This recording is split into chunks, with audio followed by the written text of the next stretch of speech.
இன்றே டவுன்லோட் செய்து உங்கள் ஃபேவரட் ஷோக்களை என்ஜாய் பண்ணுங்க.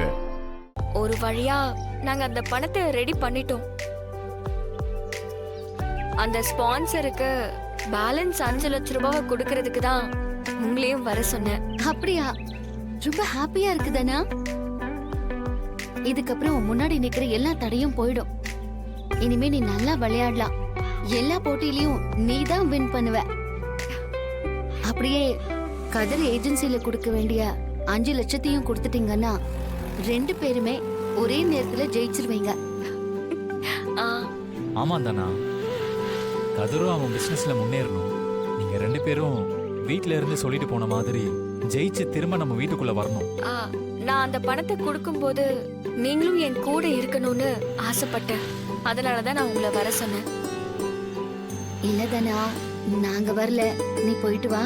ஏய் மாயா, அவதான் ஆசைப்படுறால, வா கூட போயிட்டு வரலாம். மறந்துட்டியா? நமக்காக வீட்ல எல்லாம் ரெடி பண்ணிட்டு இருக்காங்க. ஓ ஆமால.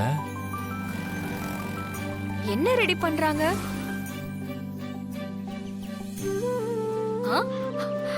என்ன 2 பேரும் இப்படி முழிக்கிறீங்க? எங்களுக்கு இன்னைக்கு ஃபர்ஸ்ட் நைட்டுக்கு நாள் குறிச்சிருக்காங்க. ஓ, அதான் 2 பேரும் அப்படியே வெக்கப்படுறீங்களா? போதனா, நீ வேற. ஓகே ஓகே, அப்போ அதுதான் இம்பார்ட்டன்ட். சீக்கிரம் குட்டி மாயா இல்ல குட்டி சீனு வரட்டும். அதெல்லாம் சரி. அப்போ குட்டி தானா, குட்டி கதிர்லாம் எப்ப வருவாங்க? முதல்ல நம்ம மேட்ச்ல ஜெயிக்கணும், அதுக்கப்புறம் தான் அதெல்லாம். என்ன இருந்தாலும் நீதானா அக்கா, முதல்ல உனக்கு தான் குழந்தை பிறக்கணும். All the best. உனக்கும் ஆல் தி பெஸ்ட். அந்த ஸ்பான்சர் கிட்ட பணத்தை கொடுத்துட்டு நீ நல்ல கோச் கிட்ட பிராக்டிஸ் எடுத்துக்கோ. என்ன?